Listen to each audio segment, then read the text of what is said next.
भगवान शिव ने बताया, अच्छे लोग दुखी और पापी पाखंडी लोग सुखी क्यों रहते हैं। नमस्कार प्रिय भक्तगणों, स्वागत है आपका हमारे YouTube चैनल पर एक बार फिर। आज हम आपको बड़ी ही अद्भुत कहानी सुनाने जा रहे हैं। अच्छे लोग दुखी क्यों रहते हैं और पापी पाखंडी लोग हमेशा सुखी क्यों रहते हैं और मौज उड़ाते हैं। इसके दो कारण हैं, दोनों ही कारण मैं आपको आज बताऊंगा। एक बार की बात है, देवी पार्वती ने भगवान शिव से पूछा कि प्रभु, अच्छे लोग दुखी क्यों रहते हैं और पापी पाखंडी लोग हमेशा सुखी क्यों रहते हैं। तब भगवान शिव ने माता पार्वती को एक कहानी सुनाई और वो कहानी इस प्रकार थी। एक नगर में बीमार स्त्री रहती थी। उसकी 3 छोटी छोटी बेटियां थीं। जवानी में ही उसका पति गुजर गया था। तीनों छोटी छोटी बच्चियों को पालने का भार बेचारी अबला पर पड़ गया था। तीनों बच्चों को लेकर वह विधवा जाए तो जाए कहाँ, कुछ काम धाम भी नहीं कर सकती थी। ऊपर से समाज की उल्टी सीधी बातें उसे कुछ करने नहीं देती थी। बेचारी लाचार उस महिला को कोई भी सहारा नहीं था। वह अपने पति को याद करके उन बच्चों को जैसे तैसे पाल रही थी। पति के गम में बीमार पड़ गई, उसे उन बच्चों की चिंता होने लगी। इस तरीके से इनका पालन पोषण होगा। उन्हीं बातों को सोच सोच कर एक दिन उसकी तबीयत और बिगड़ गई और उसका अंतिम समय भी आ गया। धर्मराज का एक दूत उस विधवा स्त्री के प्राण लेने के लिए धरती पर आया, लेकिन वहाँ का नजारा देखकर वह दुविधा में पड़ गया। उसने देखा महिला जमीन पर पड़ी हुई है और उसके आगे पीछे कोई भी नहीं है। सिर्फ उसकी 3 बेटियां उसके ऊपर सिर रखकर पड़ी हुई हैं और रो रही हैं। यह देखकर उसको दया आ गई और बच्चियां अपनी माँ को रो रो कर जगा रही हैं। फिर दूत ने सोचा कि इनका पिता तो पहले ही मर चुका है। अगर मैं इस स्त्री के प्राण लेकर गया तो यह किसके सहारे रहेंगी, कौन इनका पालन पोषण करेगा। यह सोच सोचकर वह देवदूत उस स्त्री के प्राण लिए बिना ही लौट गया। धर्मराज कहते हैं, तुम तो उसके प्राण लेने गए थे, फिर तुम खाली हाथ कैसे आए।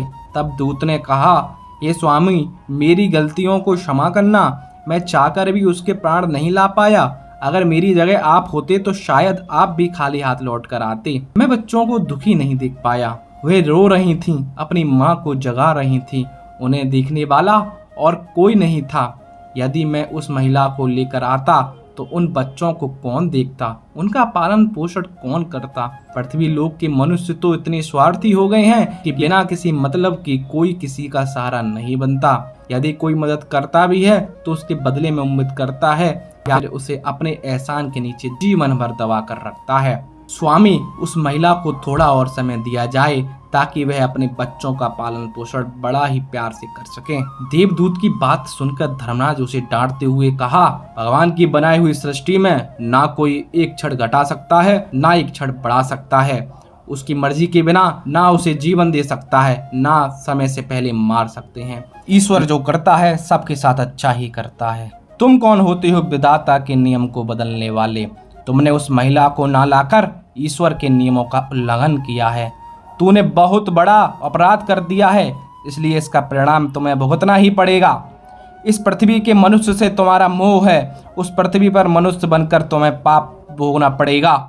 दूत कहता है, हे स्वामी, धरती लोक से मेरा उद्धार कब होगा और कैसे होगा। राज कहता है, धरती पर जाकर तुम अपनी मूर्खता पर 3 बार खिलखिलाकर हंस दोगे, उस दिन ही तुम्हारा उद्धार हो जाएगा और तुम पुनः हम लोक में आ जाओगे। इतना कहकर धर्मराज ने उस देवदूत को धरती पर ढकेल दिया और धरती पर मनुष्य शरीर में आ चुका था। उसके शरीर पर वस्त्र नहीं थे। धरती लोक का एक नियम है, जो मनुष्य जन्म लेता है उस समय वह नग्न ही रहता है। देवदूत ने जन्म तो नहीं लिया, निर्वस्त्र ही एक सड़क के किनारे पड़ा था। ठंड से ठिठुर रहा था। वहां से एक मोची गुजर रहा था। वह मोची अपने बच्चों को ठंड से बचाने के लिए कपड़े लेने जा रहा था। रास्ते में ठंड से ठिठुरते एक व्यक्ति को देखकर उस मोची को दया आ गई। उसने अपने बच्चों को कपड़े नहीं लिए, लेकिन इस देवदूत को कपड़े और कंबल जरूर खरीद दिए और कपड़े लाकर उस देवदूत को दे दिए।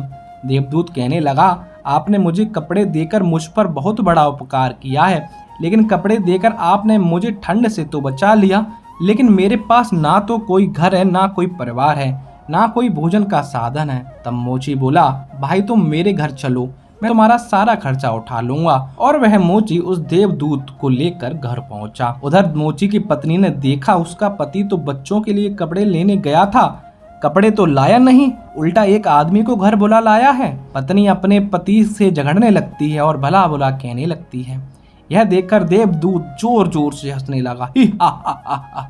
मोची ने पूछा, अरे भाई तुम हंसते क्यों हो, ऐसा क्या देख लिया तुमने? देवदूत बोला, भाई मेरी हंसी का रहस्य मैं आपको नहीं बता सकता, समय आने पर मैं तुम्हें स्वयं ही सब बता दूंगा। देवदूत मोची के घर में रहने लगता है और कुछ ही दिनों में उसने मोची का सारा काम सीख लिया। देवदूत के द्वारा बनाए गए जूते और चप्पल खूब बिक रहे थे। कुछ ही दिनों में मोची धनवान बन गया। दूर दूर तक उसके जूते फेमस हो गए थे। यहाँ तक कि राजा महाराजा भी उसके जूते बनवाने का आदेश देते थे। जब वह देवदूत उसके घर आया था, उसकी तो किस्मत ही चमक गई। धन की कोई कमी नहीं रही, सब कुछ अच्छा चलने लगा। एक दिन की बात है, राजा का एक सैनिक चमड़ा लेकर उस मोची के पास आया और बोला, हमारे महाराज इसी चमड़ा के बने जूते पहनना चाहते हैं। यह चमड़ा बहुत ही कीमती है, तुम ठीक से एक जोड़ी जूते बनाकर तैयार कर दो और ये खराब नहीं होना चाहिए। इस बात का विशेष ध्यान रखना कि जूते ही बनने चाहिए, भूल से भी इसकी चप्पल मत बना देना। राजा का सैनिक चमड़ा देकर चला गया।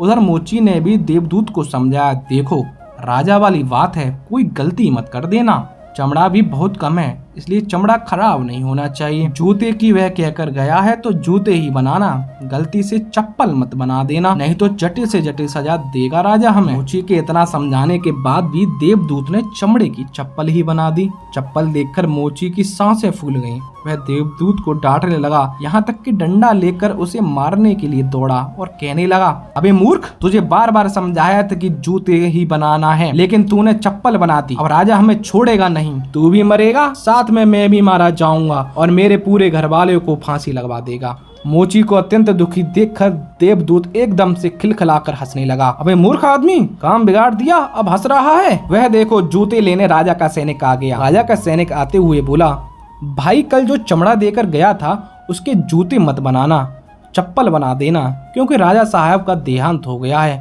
और यहाँ की प्रथा है कि मरने वाले व्यक्ति को चमड़े की चप्पल पहनाकर अर्थी पर ले जाया जाता है। कुछ दिनों बाद एक बुढ़िया के साथ 3 लड़कियां मोची की दुकान पर आती हैं और उनकी शादी होने वाली होती है और वे तीनों अपने लिए जूतियों की नाप देने आई थीं।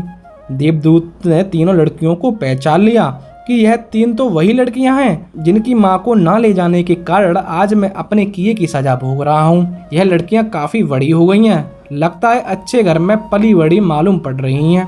बुढ़िया कहती है, हाँ बेटा, बचपन में इनकी माँ चल बस गई थी, इसलिए मैंने इनको अपने पास रख लिया। मेरे पास करोड़ों की दौलत है और दुर्भाग्य से मेरा कोई नहीं है। इनको मैंने अपने पास ही रख लिया। मैंने इनको पढ़ाया लिखाया और इनको बहुत ही अच्छे खानदान में उनका विवाह करने जा रही हूँ। लड़कियों का भाग्य देखकर देवदूत सोचता है, परमात्मा जो करता है अच्छा ही करता है। अगर उस समय उनकी माँ नहीं मरती तो यह आज भूखमरी और दरिद्रता में रहती। इनकी माँ के मरने के बाद आज तीनों लड़कियां बहुत ही बड़े घराने में बहू बनने जा रही हैं और इस बुढ़िया की करोड़ों की संपत्ति की मालकिन तो बन ही चुकी हैं।